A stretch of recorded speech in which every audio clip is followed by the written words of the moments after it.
अरे होली है होली है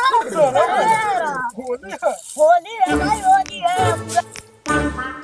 होली बा बुरा मत मानियो, थोड़ा रंग लगाओ तो नहीं जा। ए बाबू रंग लगाबो चाहे गान मारा, हमारा कौन दिक्कत बा? तनी के लगाओ तो लगा लो कुल। हाँ लगाओ, का नहीं लगाओ जाए। ए बाबूआ थोड़ा प्यार से, ना तो होली बा तनी सब जन के निहुरा निहुरा डालो। तू ओकरा टेंशन मत लो, हमनी कितना प्यार से डालब जाकि तहर पतो ना चली। ठीक बा लगाबो जा। होली है।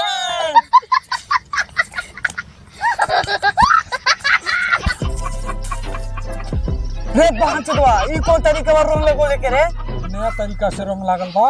पूरा कपड़ा खराब को देखो, सो नया कपड़ा पहले नहीं ना रे हमारा मुर्गा खून टैक्स लागल बारे। ये सरवा के बेटा हमारे गांड में उंगली डाल के हमारा खून निकाल दे, आज तक नहीं छोड़ो। रुको रुको सार लोगों, रुको भांचुदाऊ के बेटा लोगों, रुको लोगों, रुको भांचुदाऊ के बेटा लोगों, रुको सार के बेटा लोगों तू नहीं।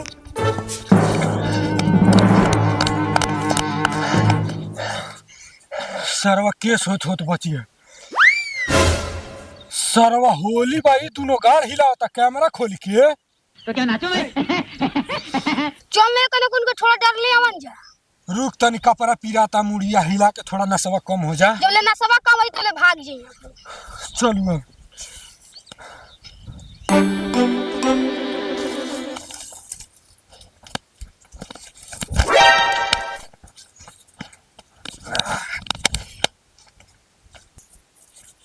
का भइल रील बनता हां इंस्टाग्राम वाला। हां बड़ा माधर चोद बड़ा रे, बिना रंग लगवले रील बनाओ तड़ सोन।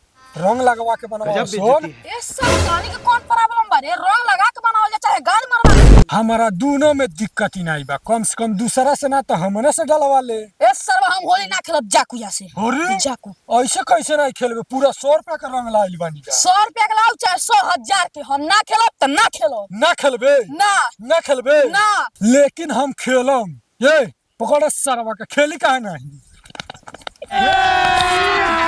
अभी मजा आएगा ना भिड़।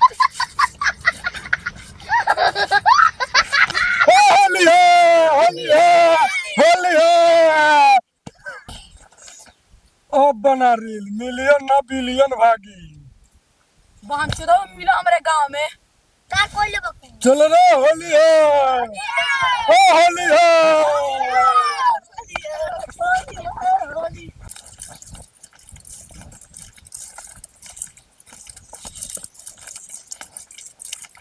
भौजाई नमस्ते, गोड़ छुके। खुश रहो कुछ और छुके।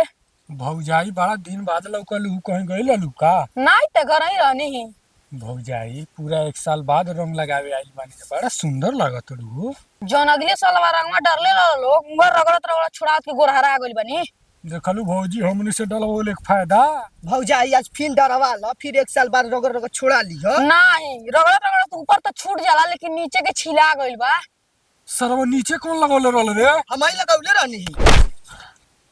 साला जब प्यार से भौजी ऊपर लगवात रही तो नीचे कौन जरूर रहल रे लगौले के? तनी पचन जा हम के नहीं खेले बा होली। अरे ऐसे कैसे नहीं खेलबू होली? कोनो जबरदस्ती बा का? ए भौजाई थोड़ा तो कम से कम लगवा लो। ए थोड़ो से थोड़ो रंग ना लगवाई जा, लोगन यहाँ से मोरा दमरा होता होई उह लगाई। ए भौजाई हमनी के बिना लगौले जाइल जाई ना।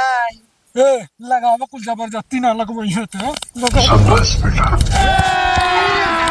अभी मजा आएगा ना भिड़। रुको जरा, सबर करो। बोला इनकर मारदस पहले हम ही पछे लगा। होती का खोदा तो खजाना खोदा तरीका। होली है, भाग कर मारता है। चल चल हो गया होली यार।